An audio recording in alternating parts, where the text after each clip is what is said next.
안녕하십니까, 조상규 변호사입니다. 조상규 변호사와 함께하는 상속증여 시간이 돌아왔습니다. 자, 여러분, 지난번에 제가 오늘 설명드린 내용으로 상속 포기와 승인, 단순 승인, 한정 승인 요거 설명드리기로 했거든요. 여러분, 이유불문하고 여러분들 포기든 승인이든 해야 됩니다. 부모님이 돌아가시면 상속이 이루어지죠. 근데 그게 상속세를 내는 상속이 있고 안 내는 상속이 있을 수 있잖아요. 난 상속세 안 내니까는 뭐 한정 승인 뭐 포기 뭐 이런 거 안 해도 되지. 큰일 납니다. 왜냐?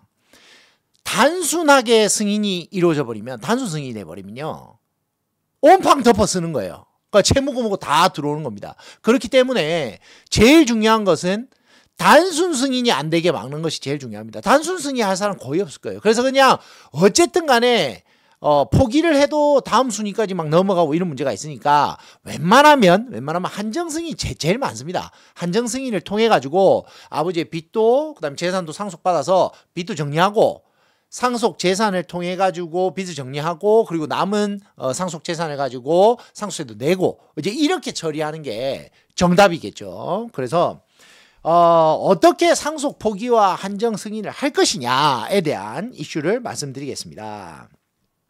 문제는 상속이 개시되는 게 언제부터죠? 돌아가신 상속 개시 시점이 사망 시점이죠. 그 달이 속하는 그 상속 개시 있음을 안 날로부터 3개월 내에 해야 됩니다. 돌아가셨을 때부터 한 3개월 내에. 3개월 내에 하게 되면 뭘 해야 되냐? 법원에 가서 한정 승인 포기 신고를 해야 됩니다. 그래서 문제는 뭐냐? 이게 민법 조문, 이제 뭐 상속 증여를 배우다 보면은 아시겠지만 이게 민법에 있거든요. 민법에 이 승인 포기 이쪽을 보게 되면 이런 내용이 주로 나옵니다. 내가 채무가 초과된 사실을 모르고 가만히 있었다. 단순 승인을 해버렸다. 그 다음에 내가 미성년일 때 단순 승인이 돼버렸다.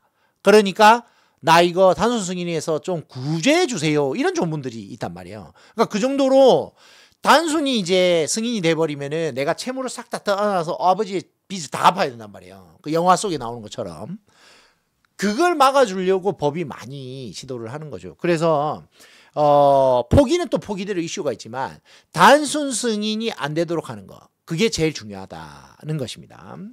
자, 그러면 포기란 무엇인지 한번 보시죠. 채무도 싫다. 난 상속 재산도 싫다. 난 아무것도 안 받겠다. 대부분 뭐 채무가 많은 부모님이 돌아가셨을 때는 포기를 하는 경우도 있겠죠. 근데 문제는 이 포기를 하게 되면 이제 애초에 소급을 해서 3개월 내에 이제 그 신고를 하지만 그 애초부터 상속 당시부터 상속인이 아니었던 것으로 처리를 합니다. 그러니까 상속을 포기하면, 상속 포기를 하게 되면 그 상속 지분이 어디로 간다? 내 다른 공동상속인이나 후순위 상속인으로 다시 넘어가게 됩니다. 그래서 이 민법 1019조 보이시는 민법 1019조 이 부분에 대해서는 조금 알고 계셔야 됩니다. 그래서 자, 상속 포기하고 관련해 가지고 재미난 이슈들이 꽤나 있습니다. 왜냐하면 뭐 상속 포기가 이런 거 있죠. 아버지가 돌아가셨어. 그래서 우리는 항상 이렇게 됐죠. 항상 남편이 돌아가신다. 아내가 있고 여기에 아들하고 딸을 딱 자녀를 놓고 있다. 남편의 위에는 누가 있다? 또 똑같죠. 여기에 아버지 부친하고 어머니 모친하고 계시겠죠. 남편에. 자, 그 다음에 남편 말고도 형제들이 있겠죠. 이렇게 이 남편의 형제들이 이렇게 있을 겁니다. 그러면 돌아가셨을 때 1순위 상속인이 아내하고 딸하고 아들, 이렇게 동순위 1순위 상속인이죠. 그런데 아들이 아빠하고 지금 사이가 안 좋았던 거예요. 그래서 아빠 싫어. 아빠는 빚도 많고 나한테 해준 것도 없고 아빠는 마음에 안 들어. 뭐 이렇게 된 거예요. 그래서 나는 아빠 상속 포기할래. 이렇게 된 거죠. 그러면 상속을 포기하면은 상속 지분이 이제 다른 사람한테 넘어갈 거 아니에요. 근데 그러면은 포기하면은 아들의 이 7분의 2가 여기로 넘어가는 거예요. 그래서 1.5 대 2. 1.2가 아니죠, 여러분. 뭡니까? 1.5 대 1이니까 3대 2가 되겠죠. 3대 2의 구성으로 남편 이 사람이 이제 빠져버리는 거죠. 그러면 남편의 그 상속분을 5분의 3, 5분의 2로 나눠 가지는 겁니다. 그러면은 여기 포기하고 나면은 공동상속인이 상속하겠네요. 예, 맞습니다. 근데 한번 잘 생각해 봅시다. 우리가 동순이 상속인이 없다라고 한번 생각해 볼게요. 그럼 무슨 말이냐? 어머니도 이미 돌아가시고 없는 상태에서 아버지가 돌아가신 거예요. 그런데 동순이 이분도 포기를 해버렸어. 그죠? 그러면 내가 이렇게 포기를 해서 예를 들면은 내가 받아야 될 이 상속분이 내 아들들, 그러니까 여기가 아들의 이제 자식들이니까 손자, 손녀로 건너가는 경우가 있다고 한번 생각해 봅시다. 여기로 건너가요. 그러면 이 상속 포기에 따른 이 손자, 손녀로 건너가는 이 상황에 대해서 내가 포기했는데 얘가 포기했다는 이유로 이쪽으로 상속 순위에 따라서 밀려 내려가서 손자, 손녀가 단순 승인이 이루어지는 경우가 있을 수 있는데 이게 맞냐에 대한 판례가 있었습니다. 그 무슨 말이냐? 대법원이 전원합의체 판결로 뭐라 그랬냐면 내가 포기를 하면 내 자식들도 이 상속을 물려주지 않겠다는 의사가 더 강한 거 아니냐. 그래서 승계되는 효과를 막고 싶다는 의미로 포기를 하는 것이지 나는 안 하는데 내 자식들은 이 상속을 받도록 하겠다. 이런 의사가 아니라는 거예요. 그래서 대법원 판례는 아니 이렇게 승계시키려는 의사가 있었다고 보기 힘들지 않냐. 그래서 이 아들이 포기하면 손자, 손녀도 포기 처리해 주는 게 맞지 않냐. 이런 대법원 판례가 나왔습니다. 근데 여러분 좀 달라진 거 없습니까? 첫 강의가 있고 나서 열화와 같은 성원에 힘입어 가지고 정말 방송에 이 컨텐츠가 아주 유용하고 유익하다. 너무 강의가 좋다. 이런 평가가 있었는데 그런 지적이 있었습니다. 칠판이 왜 그 모양이냐. 너무 저예산 가는 거 아니냐. 이게 칠판 돈이 없냐 니가. 칠판을 좀 바꿔라. 그래서 칠판을 바꿨습니다, 여러분. 그래서 아주 번듯한 칠판으로 강의를 하게 됐다는 점, 기쁜 소식을 알려드리면서 한정승인을 설명드리겠습니다. 자, 한정승인은 뭐냐? 상속받은 재산 범위 내에서 빚을 갚는 거예요. 그러니까 빚도 떠안는데 이게 내가 재산을 상속받았으니까 빚을 갚아주겠다는 거죠. 그러면 여기서 이제 재미있는 이슈 하나가 있습니다. 양도소득세 어떻게 할 것이냐.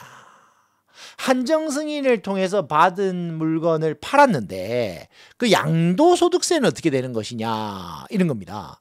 양도소득세 당연히 내야 됩니다.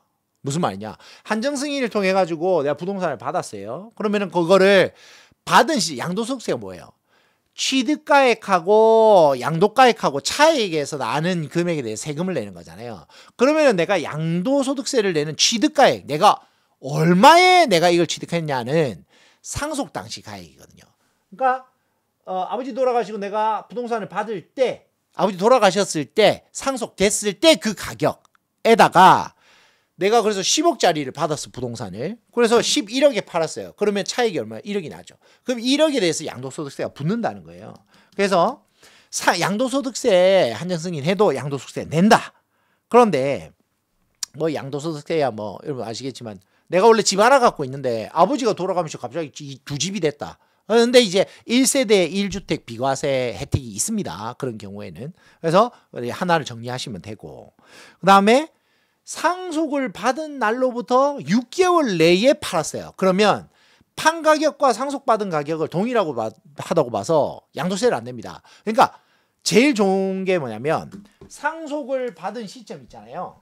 상속을 받은 시점에서 막 가격이 급등을 하고 있는 거예요. 여기 아버지 돌아가셨는데 돌아간 시점 이후로 가격이 급등하고 있어. 근데 여기가 6개월 되는 시점이라고 치면요. 6개월 내에 팔면은 취득 가격으로 팔았다고 보거든요. 그러니까 이 정도로 가격의 갭이 상승을 해도요.